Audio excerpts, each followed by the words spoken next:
الحمد لله رب العالمين والعاقبة للمتقين والصلاة والسلام على سيد المرسلين وعلى آله وأهل بيته وشهداء محبته وأولياء أمته أجمعين. أما بعد، فأعوذ بالله من الشيطان الرجيم. بسم الله الرحمن الرحيم. وَلَنَبْلُوَنَّكُمْ بِشَيْءٍ مِّنَ الْخَوْفِ وَالْجُوعِ وَنَقْصٍ مِّنَ الْأَمْوَالِ وَالْأَنفُسِ وَالثَّمَرَاتِ وَبَشِّرِ الصَّابِرِينَ الَّذِينَ إِذَا أَصَابَتْهُم مُّصِيبَةٌ قَالُوا إِنَّا لِلَّهِ وَإِنَّا إِلَيْهِ راجعون. صدق الله مولانا العظيم وصدق رسوله النبي الأمين الكريم ونحن على ذلك لمن الشاهدين والشاكرين والحمد لله رب العالمين. تاجدار کربلا کانفرنس میں تشریف فرما مسلمانان اہل سنت، علماء ذوی الاحترام، ائمہ مساجد، آپ کے شہر گملا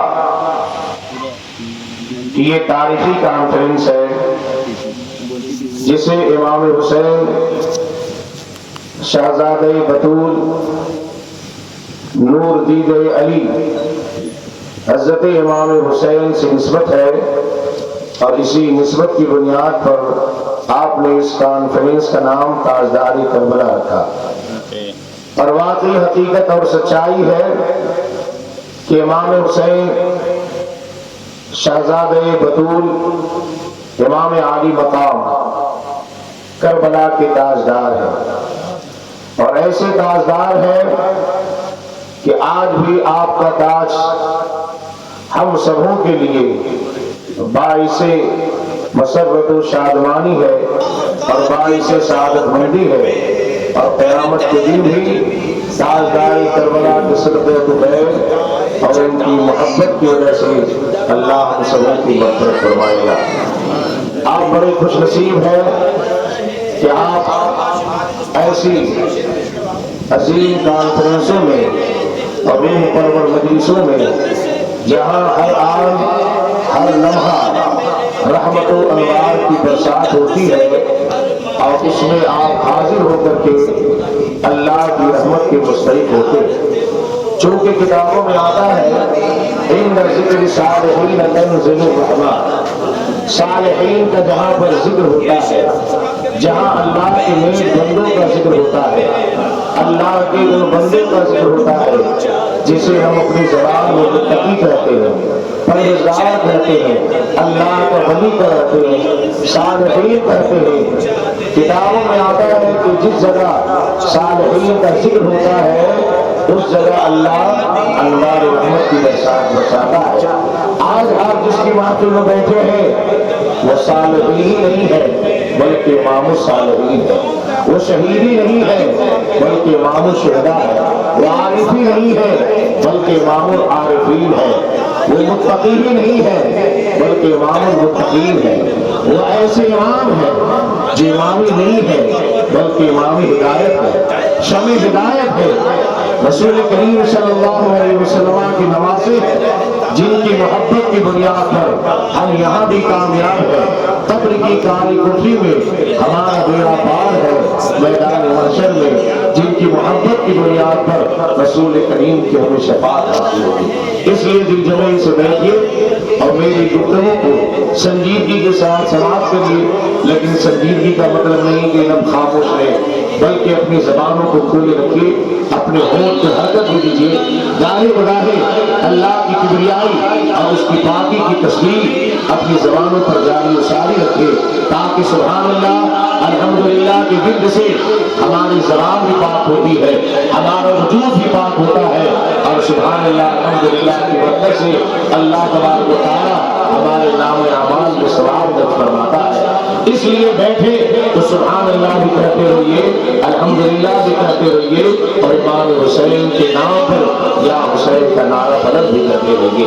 میں اپنی گفتگو کو آگے بڑھاؤں اس سے پہلے انتہائی محبت و عقیدت کے ساتھ اہل سنت والجماعت کے عقیدے کے مطابق سب سے پہلے بھیگ دینے والے آقا و داتا دونوں جہاں کے مالک و مختار آفتاب رسالت ماہتاب نبوت شمع بزر ہدایت کشتی و ملت کے کھلے والے کونین میں سب سے انوکھے اور نرانے دائی حلیمہ کے آنکھوں کے تارے عبداللہ کی نور نظر بی بی آمنہ کے آنکھوں کے تارے ہمارے اولاد کے آقا رسول دو جہاں صلی اللہ علیہ وسلم رحمت للعالمین دانا سبل ختم رسول امام کل جناب پاک محمد رسول اللہ صلی اللہ علیہ وسلم کی بارگاہ عظمت پہ جی لگا کر اپنے ذہن و دماغ میں گنبد خضرا کا جمال بساتے ہوئے آقا کی بارگاہ میں انتہائی محبت و عقیدت کے ساتھ درود و سلام کا نذرانہ بآواز بلند پیش کرنے کی سعادت حاصل کرے۔ پڑھیے جھوم کر کے درود شریف، اللہم صلی علی سیدنا مولانا محمد المعدن جود والکرم وآلہ وصحبہ وآلہ وسلم صلو علیہ الصلوۃ والسلام علیکہ یا رسول اللہ۔ ایک بار اور نبی اور آل نبی کی بارگاہ میں بآواز بلند درود شریف کا نذرانہ پیش کر لیں۔ اللہم صلی علی سیدنا مولانا محمد المعدن جود والکرم وآلہ وصحبہ وآلہ وسلم صلو علیہ الصلوۃ والسلام علیکہ یا رسول اللہ صلی اللہ علیہ وسلم۔ میں نے قرآن شریف کے دوسرے پارہ سورہ بقرہ کی آیت کریمہ آیت طیبہ کی تلاوت کا شرف حاصل کیا۔ خلاق دو عالم کا ارشاد ہے، ہمارا اور آپ کا رب جو خالق ارض و سما ہے، رب جس نے ساری کائنات کی تخلیق فرمائی، جس کی شان یہ ہے کہ لیس کمثلہ شیء، اللہ کی طرح کوئی شے نہیں ہے۔ اللہ کی ذات جس نے ساری کائنات کو وجود بخشا، وہی ہمارا رب فرماتا ہے وَلَنَبْلُوَنَّكُمْ بِشَيْءٍ مِّنَ الْخَوْفِ وَالْجُوعِ، ضرور ہم تمہیں آزمائیں گے، تمہارا ہم امتحان لیں گے۔ اور امتحان کیسے لیں گے؟ تو اللہ فرماتا ہے ضرور ہم تمہیں آزمائیں گے، کچھ خوف کے ذریعے، کچھ ڈر کے ذریعے، کچھ مالوں کی کمی کے ذریعے سے، کچھ جان کی کمی کے ذریعے سے۔ اللہ فرماتا ہے وَلَنَبْلُوَنَّكُمْ بِشَيْءٍ مِّنَ الْخَوْفِ وَالْجُوعِ، ہم تمہیں آزمائیں گے خوف کے ذریعے، ڈر کے ذریعے، بھوک دے کر کے آزمائیں گے، اور جانوں کی کمی کے ذریعے سے آزمائیں گے، مالوں کی کمی کے ذریعے سے آزمائیں گے۔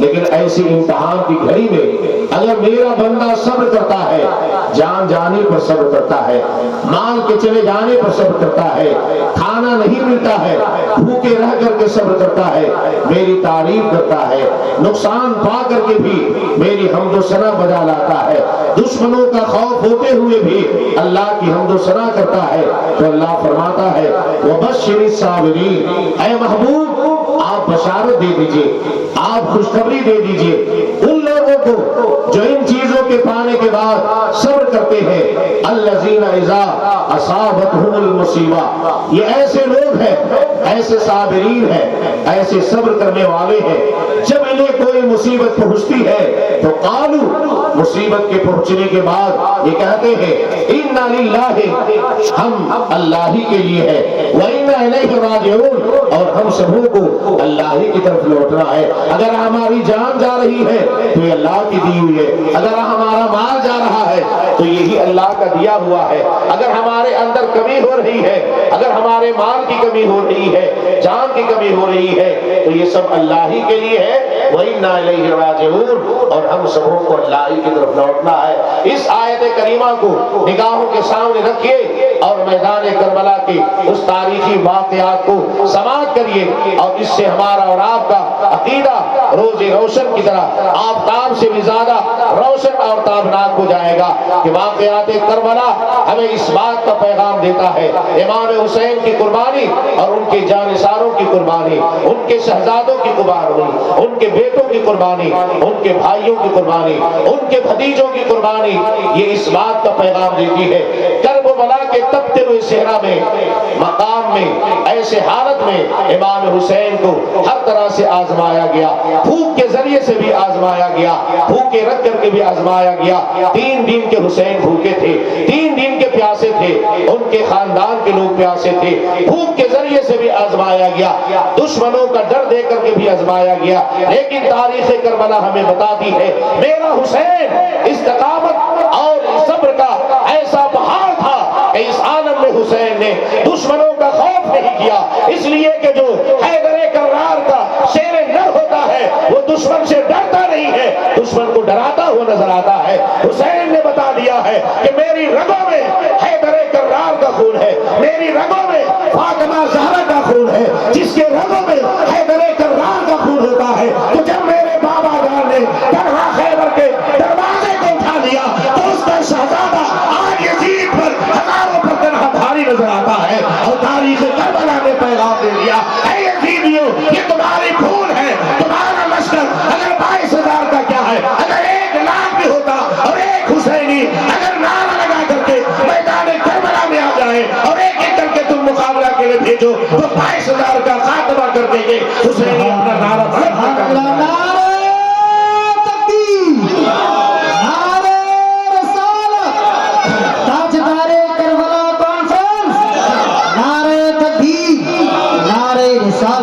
لیکن یاد رکھے حسین نے ایسے مقام پر صبر کیا، ایسے مقام پر صبر کے دامن کو چھوڑا نہیں ہے، اور اپنے خاندان والوں کو، اپنے خیمہ والوں کو، اپنے جانثاروں کو، اپنے چاہنے والوں کو، اپنے بیٹوں کو بھی پیغام اسی کا دیا، بھتیجوں کو بھی اسی بات کا پیغام دیا، اپنے شہزادوں کو بھی اسی بات کا پیغام دیا۔ آپ کو معلوم ہونا چاہیے عاشورہ کی 10 رات ختم ہو گئی، 10ویں رات ختم ہو گئی، اس کے بعد 10ویں محرم کی قیامت نما صبح نمودار ہوئی، جو آنے والی رات ہوگی وہی شب عاشورہ ہوگی، اس کے بعد والا دن جو سنیچر کا ہوگا وہ 10ویں محرم۔ عاشورہ کی 10ویں رات ختم ہو گئی، 10ویں محرم کی قیامت نما صبح نمودار ہوئی۔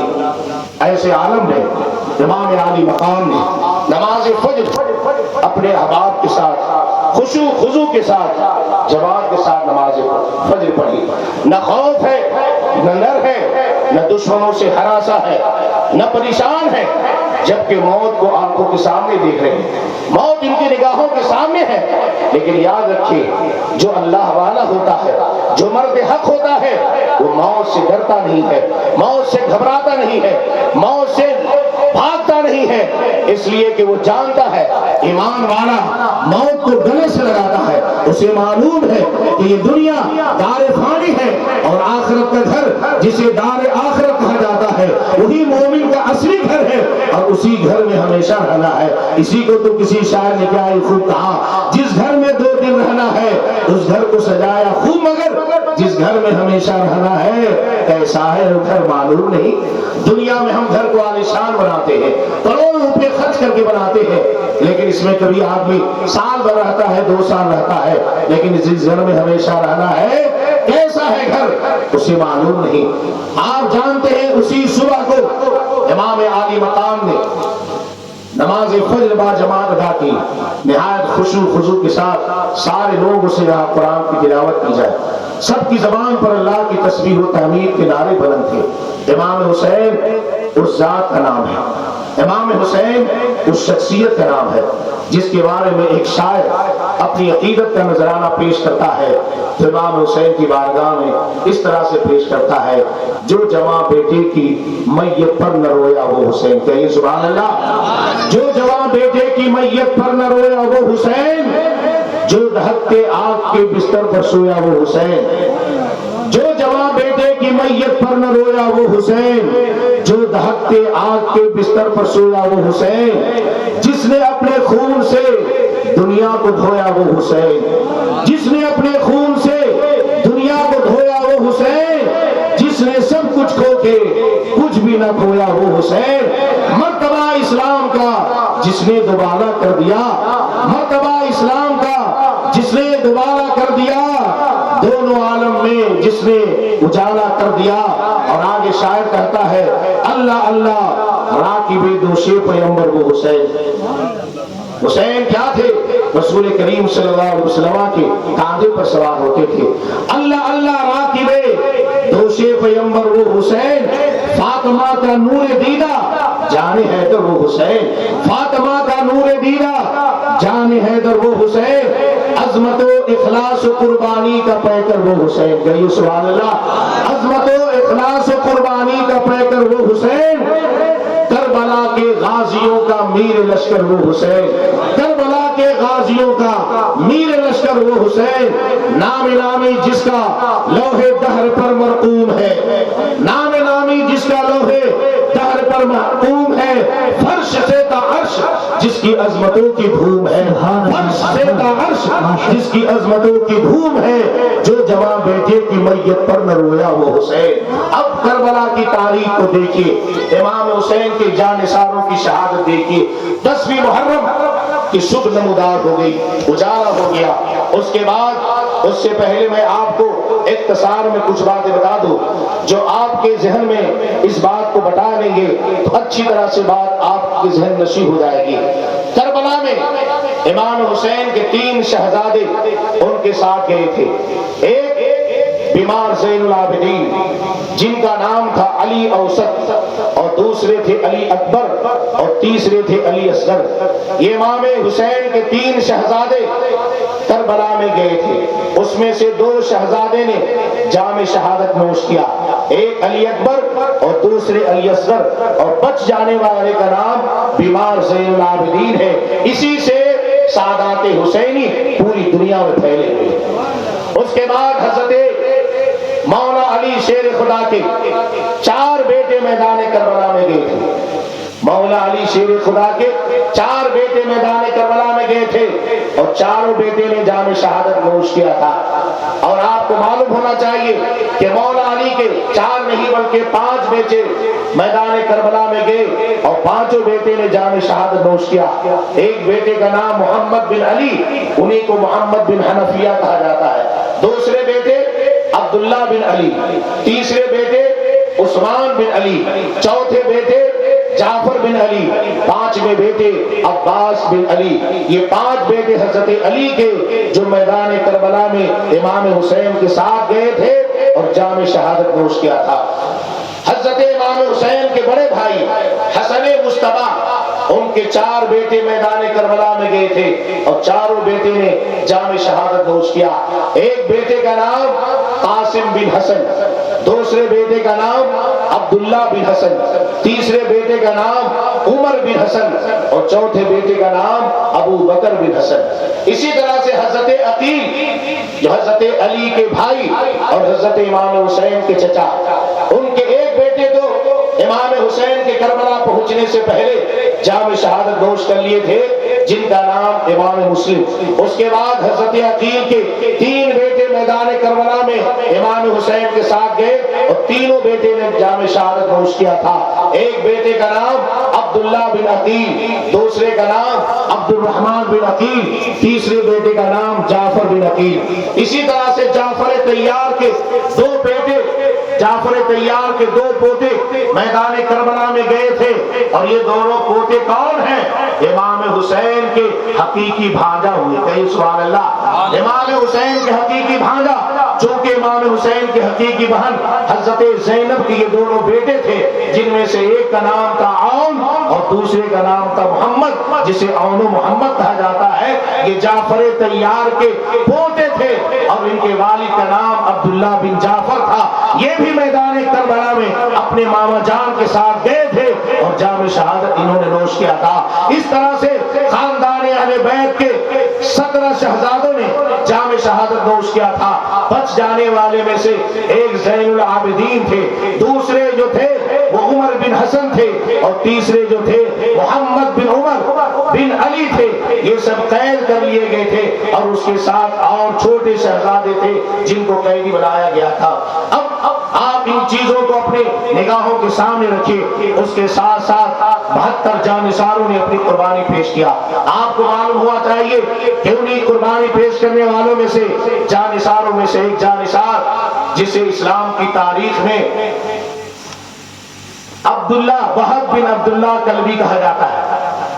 آپ یاد رکھیں کہ وہب بن عبداللہ کلبی جو 18 سال کے جوان تھی، جن کی شادی ہوئی ابھی 17 دن تھے، ابھی شادی کی خوشی بھی صحیح سے انہوں نے منائی نہیں تھی، شادی کیے انہیں 17 دن ہوئے تھے، 18 سال کی جوانی، کڑیل جوانی، جن کا نام تھا وہب بن عبداللہ کلبی، وہ اپنے ماں کے اکلوتے بیٹے تھے، ماں کے بڑھاپے کا سہارا۔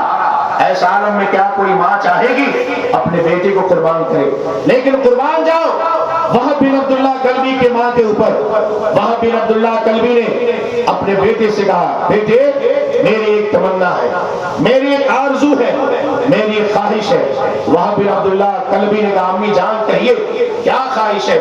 کہا بیٹا تم دیکھ رہے ہو امام حسین نواز رسول شہزادے بطول علی کے آنکھوں کے تارے، امام حسین کے اوپر ہر طرف سے دشمنوں نے حملہ کر دیا ہے، ہر طرف سے مصیبتوں میں گرفتار ہو گئے۔ ایسے عالم میں میں یہی چاہتا ہوں کہ امام حسین نواز رسول کی محبت پر اپنی جان کو قربان کرو۔ اپنی جان کی قربانی اگر تم نے پیش کر لیا اور یہ قربانی اگر اللہ نے قبول کر لیا تو قیامت کے دن ایک میں شہید کی ماں کہلاؤں گی۔ اس لیے اگرچہ تم میرے اکلوتے بیٹے ہو، میرے بڑھاپے کا سہارا ہو، کوئی ماں ایسے عالم میں اپنے بیٹے کو قربان ہونا نہیں چاہتی ہے، لیکن ایسے عالم میں وہب بن عبداللہ کلبی کی ماں نے کہا، بیٹا میری آرزویں، میری تمنائیں، میری خواہش تم سے وابستہ ہے، لیکن یہ ساری تمنائیں، ساری آرزویں امام حسین کی محبت پر قربان ہے۔ اگر ان کی محبت میں تم نے جامِ شہادت نوش کر لیا تو میں نے سمجھ لیا کہ مجھے زندگی کی معراج حاصل ہو گئی، میرا بیٹا یہاں بھی کامیاب ہو گیا اور آخرت میں بھی کام ہو گیا۔ اتنا سننے کے بعد وہب بن عبداللہ کلبی نے کہا، امی جان آپ کا کہنا صحیح ہے، آپ کا بیٹا فرما بردار ہے، آپ کی بات کو ٹالنا نہیں چاہے گا، لیکن امی جان آپ اچھی طرح سے جانتی ہے، آپ نے معلوم ہے کہ مجھے شادی ہوئی ابھی 17 دن ہوئے، مجھ سے کسی کی امیدیں وابستہ ہے، میری ایک شریک حیات ہے، میری ایک شریک سفر ہے، جس کی زندگی ہم سے وابستہ ہے، اس کی بھی کچھ آرزویں ہیں،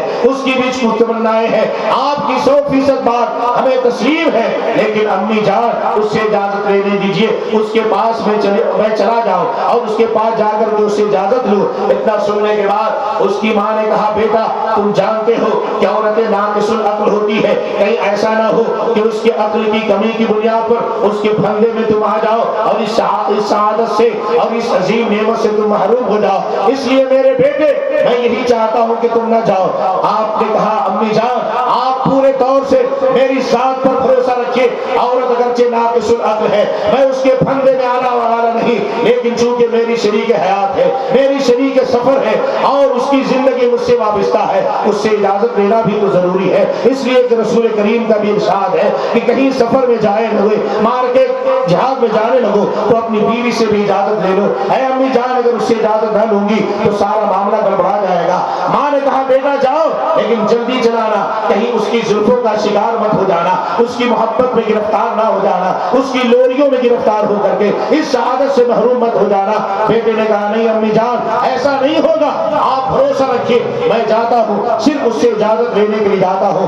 وہب بن عبداللہ کلبی اپنی بیوی کے پاس جا رہے ہیں۔ یاد کریے اسلام کی تاریخ میں ابھی کسی کو شادی ہوئے 17 دن ہوئے ہو اور جس کی شادی کی پوری خوشی بھی نہیں ہوئی ہے، جس کی بیوی کی مہندی ابھی پوری طور سے پھیکی نہیں ہے، مہندیوں میں رنگت ہے، مہندیوں میں رنگ ہے، ایسے عالم میں اپنی بیوی کے پاس وہب بن عبداللہ کلبی جاتے ہیں اور جانے کے بعد کہتے ہیں، میری بیوی تو میری شریک حیات ہے، میری شریک سفر ہے، تیری زندگی مجھ سے وابستہ ہے، لیکن ایسے عالم میں نواز رسول کے اوپر مصیبت کی گھڑی آئی ہے، میں چاہتا ہوں کہ نواز رسول کی محبت میں اپنے جان کو قربان کر دوں، اس لیے کہ یہ قربانی اگر اللہ نے قبول کر لیا میرا بیڑا یہاں بھی پار ہے وہاں بھی پار ہے، میں تم سے اجازت لینے کے لیے آیا ہوں۔ اتنا کہنا تھا، آپ کی بیوی نے کہا، میں اس سعادت سے اور اس عظیم نعمت سے میں آپ کو روک نہیں سکتی ہوں، میں منع نہیں کر سکتی ہوں، اس لیے کہ وہ زمانے کی عورتیں تھی، وہ نیک تھی، فرما بردار تھی، وہ جانتی تھی شہادت کا مرتبہ کیا ہوتا ہے، شہید کا مقام کیا ہوتا ہے، درجہ شہادت جو پاتا ہے کتنا بلند و بالا ہوتا ہے، وہ اس زمانے کی عورتیں تھی۔ آج کی عورتیں ہوتی ہے ایک چھوٹے سے مارکے میں بھی اپنے شوہر کو جانے سے روکتی ہے، اس کے دامن کو پکڑ لیتی ہے، گھر کا دروازہ بند کر دیتی ہے، لیکن قربان جاؤ وہب بن عبداللہ کلبی کی بیوی پر، اس نے کہا ہے میرے شوہر نامدار، اس شہادت سے میں آپ کو روکیں گی نہیں، لیکن میری ایک شرط ہے، اس شرط کو اگر آپ منظور کر لیں گے تب میں آپ کو جانے کے لیے اجازت دوں گی۔ کہیے سبحان اللہ۔ وہب بن عبداللہ کلبی نے کہا کہیے آپ کی کیا شرط ہے؟ تو ان کی بیوی نے کہا میری شرط یہی ہے کہ آپ جب جام شہادت نوش کر لیں گے شہید ہو جائیں گے، اور جنت میں جب شہید جائے گا، جنت میں جنتی جب جائے گا تو اس کے لیے اللہ تعالیٰ حور عطا فرمائے گا۔ ان کی بیوی نے کہا میرے شوہر نامدار، جب جنت میں آپ جائیں گے اور آپ کے اعزاز میں اللہ تعالیٰ آپ کو حور عطا فرمائے گا تو اس موقع پر اپنی بیوی کو مت بھولیے گا۔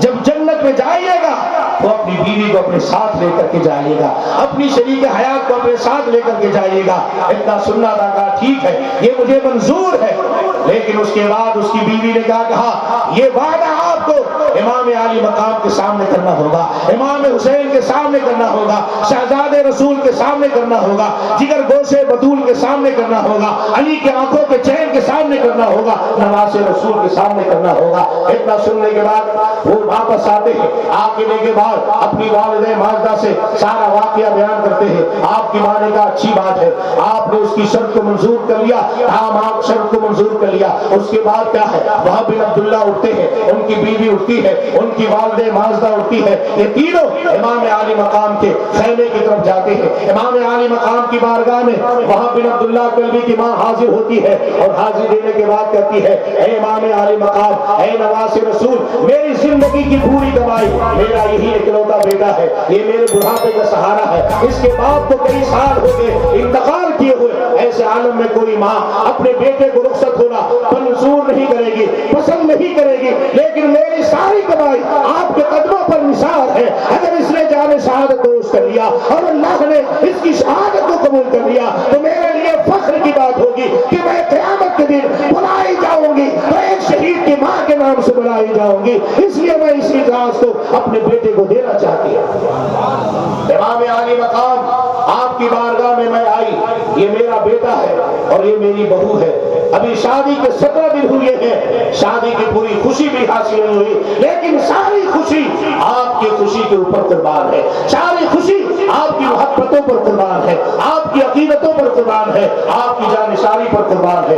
اتنا سننے کے بعد امام عالی مقام نے ان کے بیوی کے سر پر تسلی کا ہاتھ رکھا اور کہا ہے عورت تو بڑی خوش نصیب ہے، ابھی تیرے باپ نے زیارت کیا ہے اور تیرے باپ کو زیارت ہوئی ہے، اب تیرا باپ تیرا شوہر زیارت کیا ہے، تیرا شوہر جلد سے جلد شہید ہونے والا ہے۔ اتنا کہنے کے بعد آپ کی بیوی نے کہا اے امام عالی مقام لیکن میری ایک شرط ہے، اس شرط کو انہیں منظور کرنا ہوگا۔ کہا کیا شرط ہے؟ اسی شرط کو پھر ان کی بیوی نے دہرایا کہ میری شرط یہی ہے کہ میرا شوہر جب جام شہادت نوش کر لے گا کل قیامت کے دن جب حور اس کے اعزاز میں ہوگی اس وقت اپنی اس بیوی کو یہ نہ بھولیں گے، جہاں جنت میں جائیں گے تو اپنی بیوی کو لے کر کے جائیں گے۔ اور دوسری شرط یہی ہے کہ میرا شوہر جام شہادت نوش کر لے گا، دنیا سے رخصت ہو جائے گا، لیکن اس کے بعد میری تمنا ہے اے امام عالی مقام میں آپ کے گھر کی کنیز اور خادمہ بن کے رہنا چاہتی ہوں، آپ اپنے گھر کی کنیز بنا لیجئے، خاتمہ بنا لیجئے، میری زندگی کی معراج بھی ہے، میری دنیا بھی کامیاب ہے اور آخرت بھی میری کامیاب ہے۔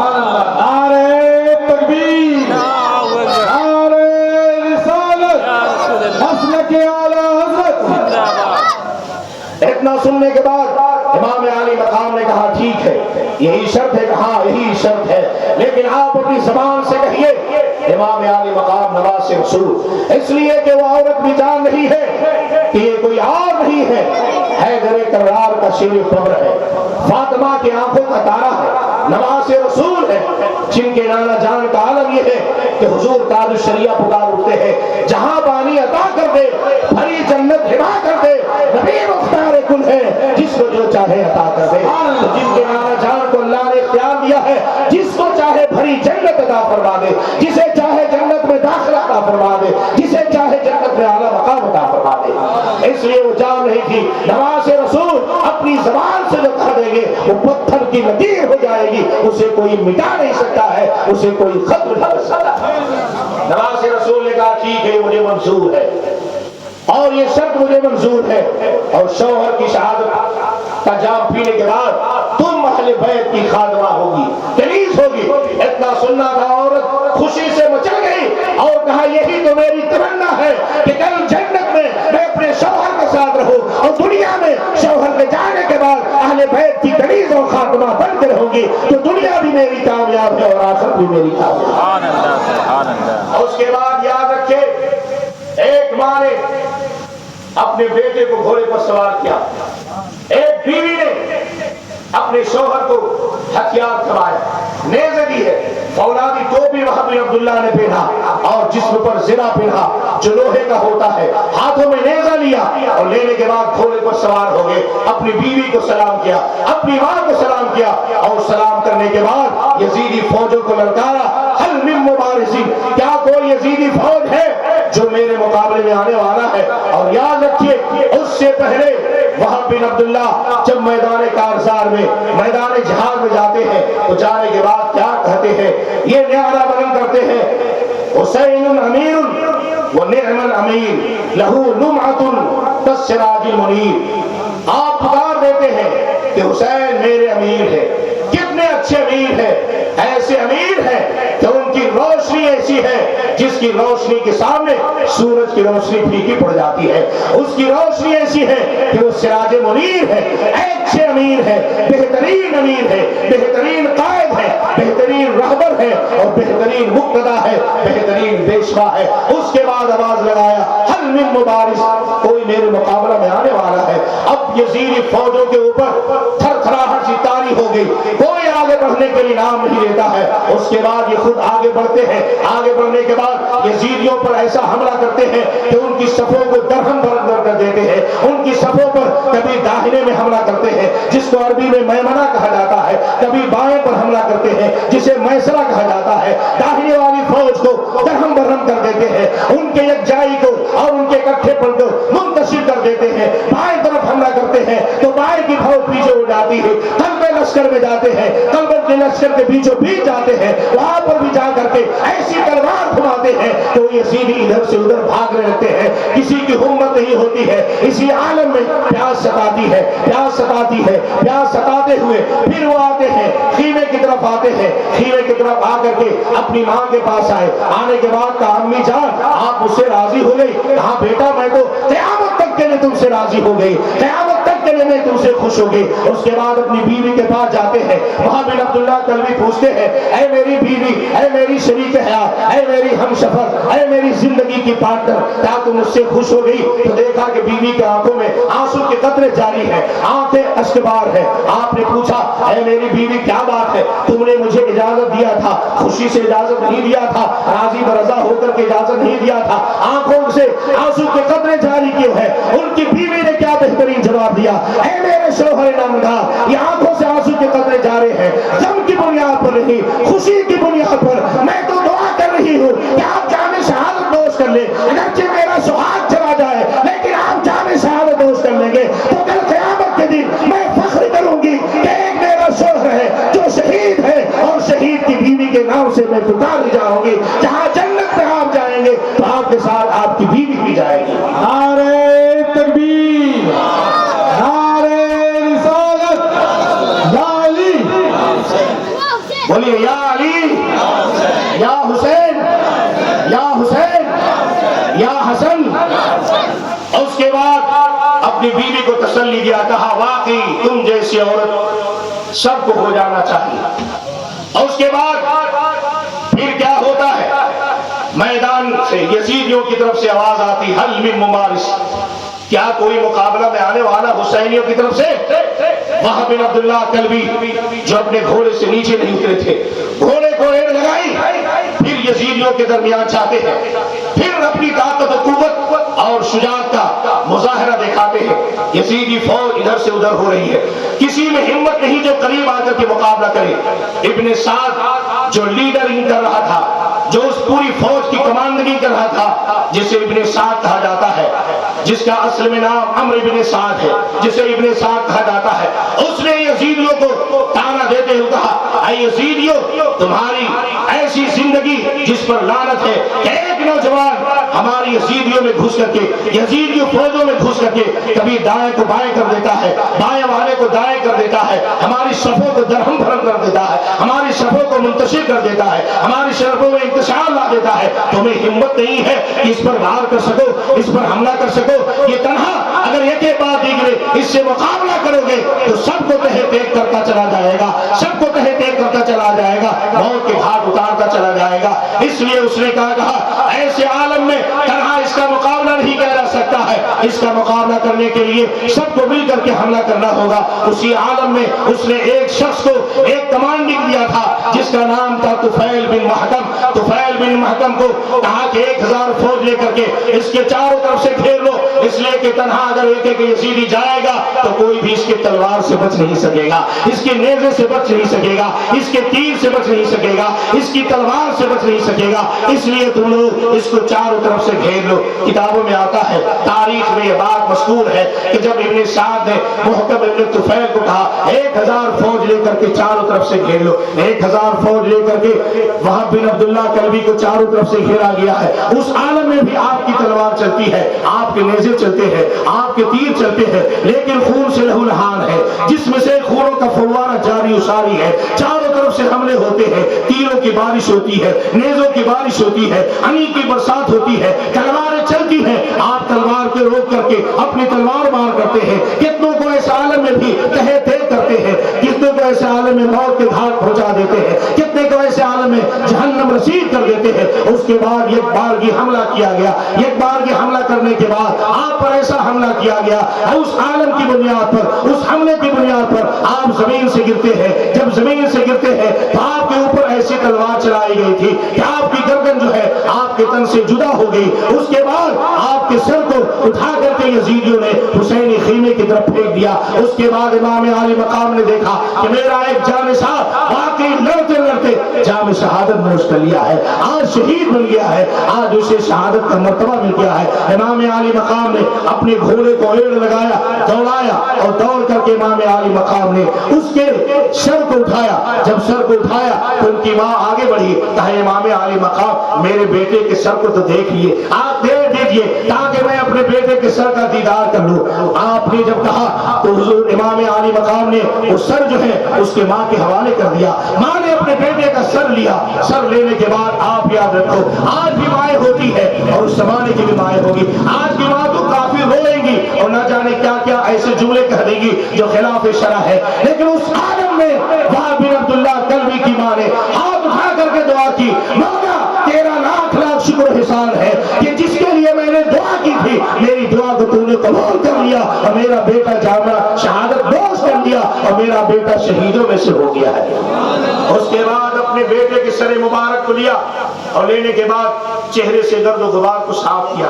اس کے بعد اس سر مبارک کو جو ہے آپ کی بیوی نے آگے بڑھ کر کے اپنے گود میں رکھا، گود میں رکھنے کے بعد اپنے شوہر نامدار کے چہرے سے گرد و غبار کو صاف کرتی ہے۔ اسی عالم میں آپ نے دیکھا کہ ایک عورت ہے جس کے شوہر کا شک اس کی گود میں ہے اور اسی عالم میں روح قفس انصری سے پرواز کر جاتی ہے، اور آپ کی بیوی نے بھی ہاتھ اٹھا کر کے خدا کی بارگاہ میں دعا کی، مولا تیرا لاکھ لاکھ شکر و احسان ہے کہ اب قیامت کے دن جب میں پکاری جاؤں گی تو اس نام سے پکاری جاؤں گی، اے فلاں شہید کی بیوی ادھر آ اور اپنے شوہر کے ساتھ اور اس کے ہاتھ کو پکڑ کے تو جنت چلی جا، اس لیے کہ تو بھی کامیاب ہے تیرا شوہر بھی کامیاب ہے۔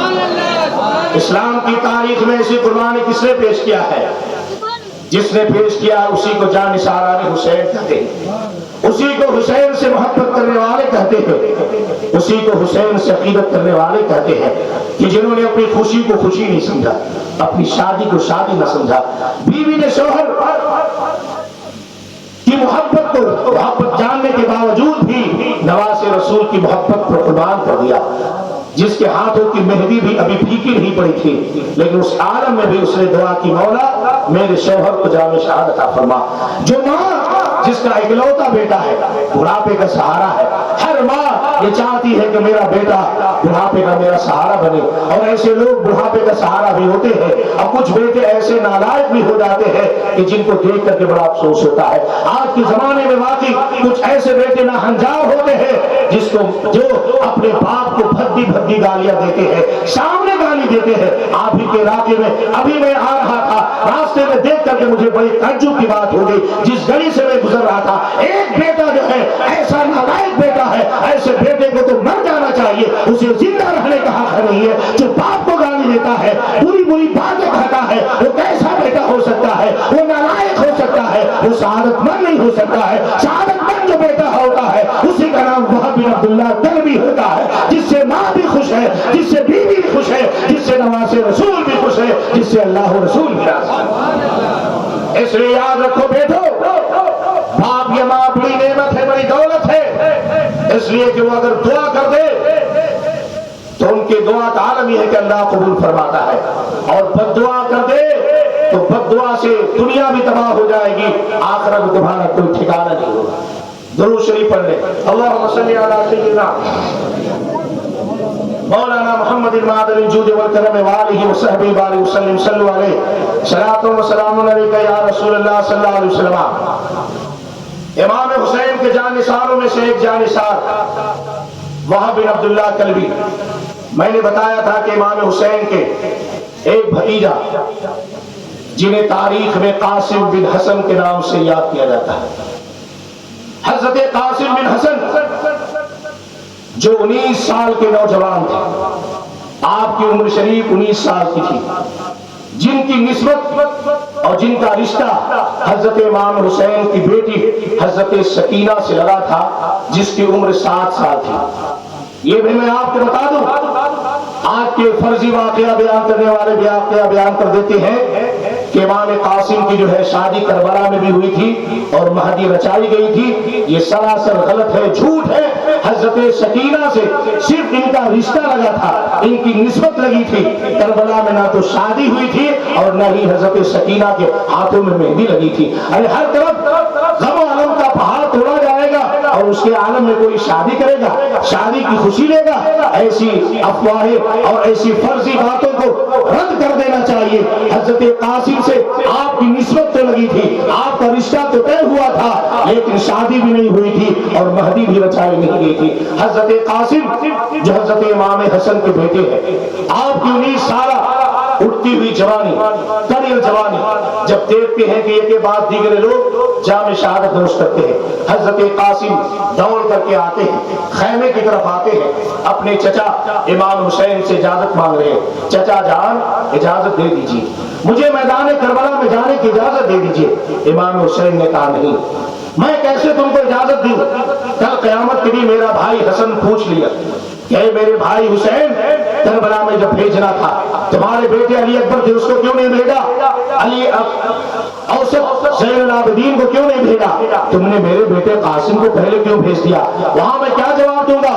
اور دوسری بات یہ کہ میرے بھتیجے، میرے بھائی حسن کی یاد مجھے تڑپاتی ہے، میں تمہارا چہرہ دیکھ لیتا ہوں، سکون مل جاتا ہے، دل کو قرار مل جاتا ہے، ایسے عالم میں تجھے میدان کربلا میں جانے کی کیسے اجازت دوں؟ اتنا سننا تھا۔ حضرت قاسم نے کہا چچا جان آپ پریشان نہ ہوئیے، میرے والد نے گویا مجھے اجازت دی ہے۔ کہا کیسے اجازت دیا ہے؟ کہا یاد رکھیے میں جب چھوٹا تھا، میرا بچپنا تھا، تو بچپنے میں میرے والد نے ایک کاغذ لکھا تھا اور نہ جانے اس میں کیا لکھا تھا، اور کاغذ کو لپیٹ کر کے تعویذ بنا کر کے میرے بازو پر باندھا تھا، اور باندھنے کے بعد کہا تھا قاسم یہ تعویذ کو اسی وقت کھولنا جب دیکھنا میرے بھائی حسین پر ہر طرف سے مصیبت کے پہاڑ منڈلا رہے ہوں گے، ہر طرف سے مصیبت کے پہاڑ ڈھائے جا رہے ہوں گے، ایسے عالم میں تعویذ کو کھول کر کے دیکھنا، اس سے پہلے کبھی نہیں دیکھنا۔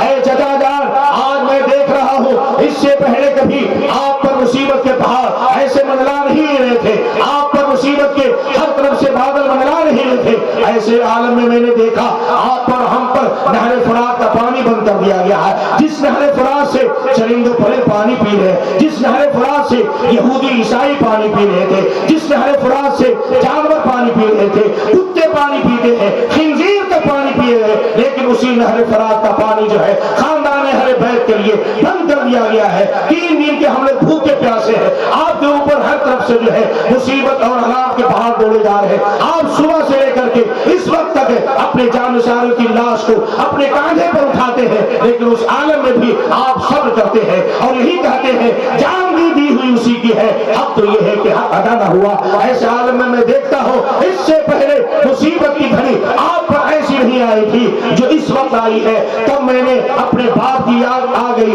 اور باپ کی بات یاد آ گئی تو میں نے تعویذ کو کھول کر کے دیکھا تو دیکھا کہ اس میں میرے بابا جان حسن مصطفیٰ نے لکھا ہے, اے میرے بیٹے قاسم, ایسے عالم میں تم پیچھے نہیں ہونا. لڑنے کی باری آئے تو علی اکبر کا چہرہ نہیں دیکھنا, علی اصغر کو نہیں دیکھنا, زین العابدین کو نہیں دیکھنا, بلکہ میرے بھائی حسین کی محبت پر آگے بڑھ کر کے اگر تم نے جام شہادت دوش کر لیا تم یہاں بھی کامیاب ہو جاؤ گے, وہاں بھی کامیاب ہو جاؤ گے. نعرے تکبیر, نعرے رسالت, یا علی, یا علی, یا علی. اس لیے میرے چچا جان یہ دیکھیے, یہ میرے باپ کی تحریر دیکھیے. امام حسین نے دیکھا واقعی یہ تو حسن مصطفیٰ کی تحریر ہے جو تعویذ کی شکل میں بنا کر کے اپنے بیٹے کے بازوؤں پر باندھ دیا تھا. اب اس کے بعد آنکھوں سے اپنے بھتیجے کو اجازت دیا کہ جاؤ. اس کے بعد حضرت قاسم جن کی اٹھتی ہوئی 19 سالہ جوانی گھوڑے پر سوار ہوتے ہیں, ہاتھوں میں تلوار لیتے ہیں, نیزے لیتے ہیں, تیر لیتے ہیں اور پٹکا باندھتے ہیں کمر میں, باندھ کر کے گھوڑے پر سوار ہوتے ہیں. سوار ہونے کے بعد میدان کارزار میں چلے جاتے ہیں. جا کر کے یزیدیوں کو آواز دیتے ہیں, حل من مبارزین, کیا کوئی میرے مقابلہ میں آنے والا ہے, کیا مجھ سے کوئی لڑنے والا ہے, تجھ سے مقابلہ کرنے والا ہے. یہ دیکھ کر یزیدی گھبرا جاتے ہیں. یہ نوجوان, یہ کڑیل جوانی اور یہ چہرے کی رنگت یہ تو بتاتی ہے یہ خاندان اہل بیت ہے, شمع رسالت کے یہ پروانے ہیں, نبی دو جہاں کے گلشن کی یہ پھول ہے. اس کا چہرہ بتاتا ہے, چہرے کی گواہی بتاتی ہے, چہرے کی رنگت بتاتی ہے. یہ تو اہل بیت سے معلوم ہوتا ہے. اس کے بعد کسی کے اندر ہمت نہیں ہوتی ہے جو مقابلہ کے لیے آگے بڑھے. آپ خود آگے بڑھتے ہیں اور کہتے ہیں یزیدیوں کیا ہوگے, یزیدی تم دبا کر کے پیچھے کیوں بھاگتے ہو. کوئی یزیدی ادھر ہوتا ہے, کوئی ادھر ہوتا ہے, کسی کے آگے بڑھنے کی ہمت نہیں ہوتی ہے. جب یہ عالم حضرت قاسم کی طرف سے ابن سعد نے دیکھا تو ابن سعد نے تانا دیتے ہوئے, اس زمانے میں ارزق نام کا ایک بہت بڑا پہلوان تھا جس کا نام اور جس کی شجاعت جو ہے مصر اور شام میں بڑی مشہور تھی, جو ارزق بڑا پہلوان تھا اور جس کی پہلوانی اور جس کی شجاعت کی لوگ تعریف کیا کرتے تھے. ابن سعد نے کہا, اے ارزق تیری پہلوانی کس دن کے لیے ہے, تیری طاقت کس دن کے لیے ہے. اے نوجوان ہمیں بار بار مقابلے کی دعوت دے رہا ہے لیکن کوئی آگے نہیں بڑھتا ہے, کسی کے اندر ہمت نہیں ہے. ارزق جسے اپنی طاقت پر بڑا راز تھا, جس نے اپنے شجاعت پر بھروسہ تھا, لیکن اسے معلوم نہیں ہے کہ تم کس کے مقابلے میں جا رہے ہو, تمہارا کس سے مقابلہ ہے. اسے اپنی طاقت پر بڑا غرور و تکبر تھا. ارزق نے کہا ابن سعد کو, ابن سعد ارے میں اس بچے سے لڑوں گا, یہ میری انسلٹی ہے, میری توہین ہے. میرے 4 بیٹے میرے ساتھ میدان کربلا میں آئے ہیں, ابھی ایک کو میں بھیجتا ہوں اور ان کا کام تمام کر کے آ جائے گا. ابن سعد نے کہا جو کرنا ہے تمہیں کرو. ارزق نے کہا میں کیوں جاؤں گا اس بچے کے مقابلے میں. لیکن تاریخ نے دیکھ لیا وہ قاسم جن کی رگوں میں حسن مصطفیٰ کا خون دوڑ رہا تھا, حیدر کرار کا خون دوڑ رہا تھا, فاطمہ زہرا کا خون دوڑ رہا تھا, جن کے ساتھ رسول کریم صلی اللہ علیہ وسلم کی دعائیں تھی. حضرت قاسم جو ہے میدان کارزار میں جب جاتے ہیں, ارزق نے اپنے پہلے اور بڑے بیٹے کو بھیجا اور کہا بیٹا تمہاری بہادری پر مجھے ناز ہے, اس نوجوان کا کام منٹوں میں تمام کر کے آ. وہ بھی پاگل کی طرح اور مست ہاتھی کی طرح, ابا ابھی میں ایک کام تمام کر کے آتا ہوں. ارزق کا پہلا بیٹا گھوڑے پر سوار ہو کر کے حضرت قاسم کے مقابلے میں آتے ہیں. حضرت قاسم نے تلوار چلائی, اس نے تلوار کو روکا, اس نے تلوار چلائی, حضرت قاسم نے اس کے وار کو پھیل کر دیا. اس کے بعد حضرت قاسم نے کہا اے ارزق کا بیٹا تجھے اپنی طاقت پر بڑا ناز ہے, اب دیکھو حیدر کرار کا پوتا تلوار چلاتا ہے, تیری ہمت ہے تو اس کے وار کو روک لے. حیدر کرار کا بیٹا حضرت قاسم جب تلوار کو ہلاتے ہیں اور چلاتے ہیں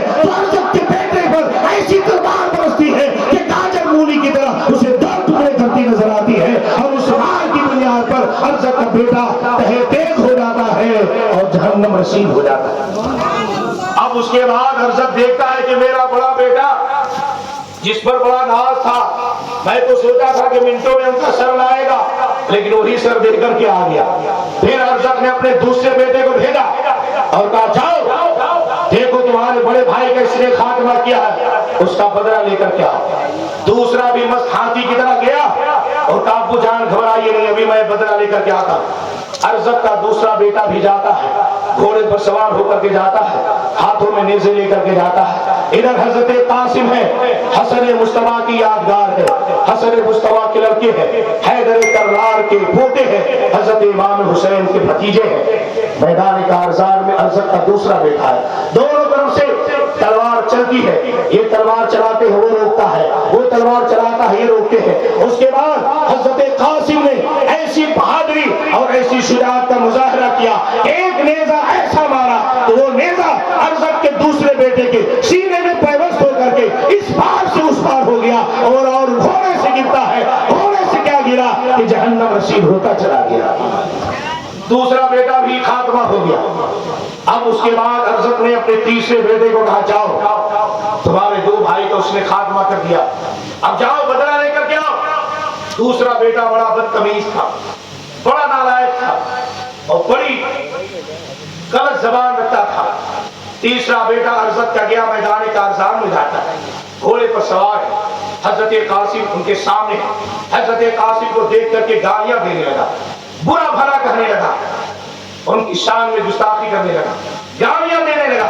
حضرت قاسم نے کہا تم گالی دو گے، لیکن اہل بیت کی یہ ریت نہیں ہے کہ گالی کا جواب گالی سے دیتے ہیں، اس لیے کہ میرے مولا جان نے یہ ہمیں درس دیا ہے تمہیں کوئی گالی دے تم ان کے لیے دعائیں ہدایت دیا کرو۔ اس لیے میدان کارزار میں تم مجھے گالی دے کر کے بھگانا چاہتے ہو، تم گالی دے دو لیکن میں تمہیں جواب گالی کا گالی سے نہیں دوں گا۔ اگر تمہیں مقابلہ میں آنا ہے تو تلوار کے ذریعے مقابلہ میں آؤ، سیف کے ذریعے سے مقابلہ میں آؤ، شمشیر زنی کے ذریعے مقابلہ میں آؤ۔ اس نے گالی دیا، جتنا جی بھر کے آیا وہ گالی دیتا رہا، لیکن حضرت قاسم نے ایک بھی جواب گالی کا گالی سے نہ دیا بلکہ صبر کیا اور کہا مقابلہ تو پہلے کر لو، ابھی تو دو ہاتھ کر لو، ہاتھ کا ہاتھ کر لو، پتا چل جائے گا کون کتنا بہادر ہے۔ یہ گندی زبان استعمال کرتے ہو، ہم گندے الفاظ زبانوں پر نہیں لاتے، اس لیے کہ ہماری زبان پاک ہے، اس لیے کہ ہمیں نسبت رسول پاک سے ہے، تو جس کو نسبت رسول پاک سے ہوتی ہے وہ بھی پاک ہو جاتا ہے، اس کی زبان بھی پاک ہو جاتی ہے۔ اور ہم تو ایسے ہیں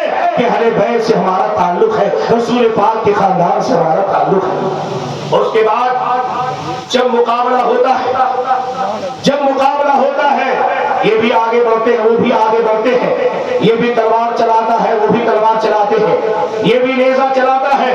حضرت قاسم نے اس کے نیزے کے بار کو پھیل کر دیا، خالی جانے دیا۔ پھر دوسرا حضرت قاسم نے نیزہ چلایا، اس نے بھی ان کے نیزے کو خالی جانے دیا۔ اس کے بعد مقابلہ ہوتا ہے، قریب سے قریب مقابلہ ہوتا ہے۔ اس کے بعد حضرت قاسم نے اپنی بہادری اور اپنی شجاعت کا ایسا مظاہرہ کیا کہ حضرت قاسم نے اس کے بعد ایسا نیزہ مارا کہ وہ نیزہ اس کے پیٹ کے اندر داخل ہوا، ادھر سے ادھر کرتا نظر آ گیا۔ اور اس کے بعد اس کا بیٹا جو ہے ارزق کا تیسرا بیٹا گھوڑے سے کیا گرتا ہے کہ جہنم میں پہنچ جاتا ہے۔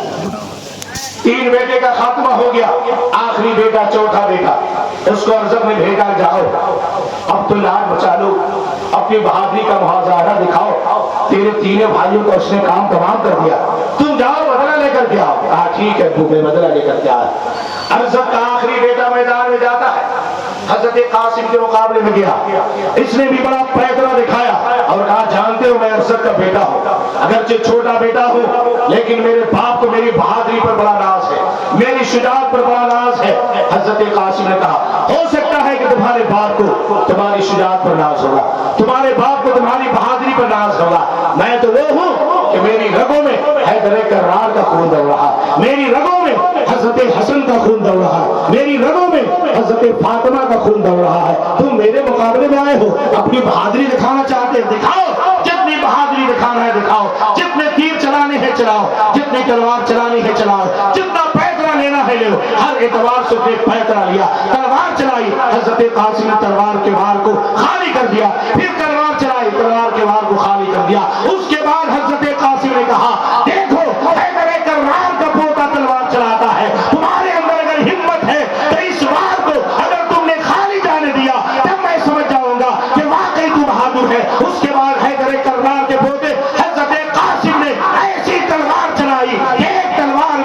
کے سر کو تن سے جدا کر دیا اور اسے جہنم نصیب کر دیا۔ چاروں بیٹوں کا خاتمہ ہو گیا، چاروں بیٹے حضرت قاسم کی تلوار سے جہنم رسید ہو گئے، جہنم میں پہنچ گئے، موت کے گھاٹ اتار دیے گئے۔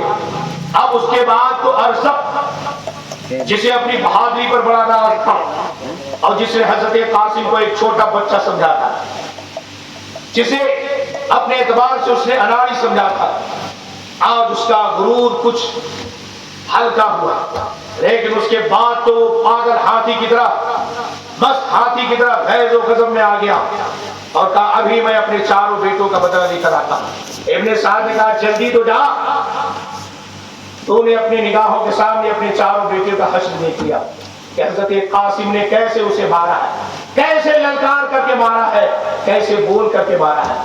تم تو بڑے بہادر ہو، روم اور شام والے تمہاری بہادری پر ناز کرتے ہیں، 1,000 بہادر کے مقابل میں تم تنہا ہوتے تھے، آج حضرت قاسم تنہا ہے، ان کے مقابل میں جاؤ۔ ارزق گیا، گھوڑے پر سوار ہوا، سوار ہونے کے بعد قریب جاتا ہے اور کہتا ہے اے قاسم، کیا تمہیں اپنی جوانی پر ترس نہیں آتا؟ تمہیں اٹھتی ہوئی جوانی سے محبت نہیں ہے؟ کہا نہیں۔ کہا کیوں نہیں؟ ہر آدمی کو اپنی جوانی سے محبت ہوتی ہے، ہر آدمی جو ہے زندگی سے محبت کرتا ہے۔ حضرت قاسم نے کہا مجھے زندگی سے محبت نہیں ہے، مجھے جوانی سے پیار نہیں ہے، ارے مجھے پیار ہے تو نانا کی شریعت سے پیار ہے، نانا کے دین سے پیار ہے، مجھے پیار ہے تو حسین سے پیار ہے، حسین کی عقیدت میرے دلوں میں ہے، میں حسین پر سب کچھ قربان کر دینا اپنی میراث سمجھتا ہوں، جان قربان کر دینا میراث سمجھتا ہوں۔ مجھے اپنی زندگی سے محبت نہیں ہے، اپنی جوانی سے محبت نہیں ہے، مجھے محبت ہے تو نانا جان کی شریعت سے محبت ہے، نانا جان کے دین سے محبت ہے۔ کہاں؟ اس لیے کہ ہم تو موت کو نگاہوں کے سامنے دیکھتے ہیں، ہم لوگ موت سے گھبرانے والے نہیں، تم ہو جو موت سے گھبراتے ہو، ہم لوگ تو موت کو گلے سے لگاتے ہیں، ہم لوگ تو موت کو سینے سے لگاتے ہیں، اس لیے کہ مرنے کے بعد مومن کی میراث ہو جاتی ہے۔ اس لیے تو کسی شاعر نے کہا کیا بھروسہ ہے زندگانی کا، آدمی بلبلا ہے پانی کا۔ اس کے بعد ارزق پیدل بدلتا ہے، کہتا دیکھو اب بھی وقت ہے سمجھ جاؤ۔ کہا نہیں، میں کیا سمجھوں گا، تم سمجھ جاؤ، تم راہ راست پر آ جاؤ۔ تمہاری نگاہوں کے سامنے تمہارے چاروں بیٹوں کا حشر کیسا ہوا تم نے دیکھ لیا۔ کہا میں تو اسی بدلہ لینے کے لیے آیا۔ کہا ٹھیک ہے، بدلہ لینے کے لیے آؤ، ابھی پتہ چل جائے گا کہ تم بدلہ لوگے یا تمہیں تمہارے انجام تک پہنچا دیا جائے گا۔ اس کے بعد ارزق جو باقی بڑا بہادر تھا، بڑا تیر انداز تھا، سیف زنی میں تیر چلانے میں جس کی مہارت تھی، وہ تلوار چلاتا ہے، حضرت قاسم اس کے تلوار کو ڈھال سے روکتے ہیں، پھر آپ تلوار چلاتے ہیں، وہ بھی ڈھال سے روکتا ہے، دونوں طرف سے تلوار چلتی ہے۔ اسی درمیان حضرت قاسم نے جب تلوار چلایا تو اس تلوار کو دیکھ کر کے اس ارزق نے کہا ارے یہ تو چمکتی ہوئی تلوار، یہ تو میرے بڑے بیٹے کی تلوار ہے، یہ تم نے کہاں سے لیا؟ حضرت قاسم نے کہا یہ تمہارا بیٹا جاتے جاتے یادگار کے طور پر دے دی گیا ہے، اس لیے کہ جہاں میں نے تمہارے بیٹے کو بھیجا ہے، تمہارے بیٹے ہی کی تلوار سے تم کو بھی میں جہنم رسید کر لوں گا، وہی بھیج دوں گا، اس لیے تیرا بیٹا جاتے جاتے یادگار کے طور پر مجھے تلوار دے دیا۔ اتنا سننا تھا ارزق، خود سے میں لال پیلا ہو گیا اور آگے آ گیا۔ آگے آنے کے بعد پھر تلوار چلاتا ہے، حضرت قاسم جو ہے اس کے تلوار کو ڈھال سے روکتے ہیں، آپ بھی چلاتے ہیں، وہ بھی روکتا ہے، دونوں طرف سے نیزے کی بارش ہوتی ہے، نیزے کی بارش ہوتی ہے، یہ بھی چلاتے ہیں، وہ بھی روکتا ہے، یہاں تک کہ حضرت قاسم نے دیکھا کہ یہ تلوار چلاتا ہے۔ اسی درمیان حضرت قاسم نے کہا اے ارزق تمہاری بہادری تو بڑی مشہور ہے، لیکن تمہارے بارے میں مجھے تو سننے میں آتا تھا کہ تم بڑے بہادر ہو، لیکن اتنے بڑے اناڑی، اتنے بڑے ناداں مجھے معلوم نہیں۔ اس نے ارزق نے کہا کیا بات ہے، میں کیسا اناڑی ہوں، میں کیسا ناداں ہوں؟ کہا ایسے اناڑی ہو، ایسے بیوقوف ہو کہ جس گھوڑے پر تم بیٹھے ہو تمہارے گھوڑے کی زین جو ہے ڈھیلی ہو رہی ہے، کہیں ایسا نہ ہو کہ تم گھوڑے سے نیچے گر جاؤ، اس لیے پہلے اپنے گھوڑے کی زین کو تو کس لو، گھوڑے کی رسی کو تو کس لو، اگر زین ڈھیلی ہو جائے گی گھوڑے سے گر جاؤ گے۔ بہادر کا یہ کام نہیں ہے، بہادر جو ہوتا ہے وہ گھوڑے پر سوار ہونے سے پہلے گھوڑے کی زین کو کس لیتا ہے۔ تم اتنا بڑا ناری ہے، مجھے معلوم نہیں تھا۔ جب حضرت قاسم نے یہ کہا ہے تو ارزق نے اپنے گھوڑے کی زین کو صحیح کرنے کے لیے سر جھکاتا ہے۔ اسی عالم میں حضرت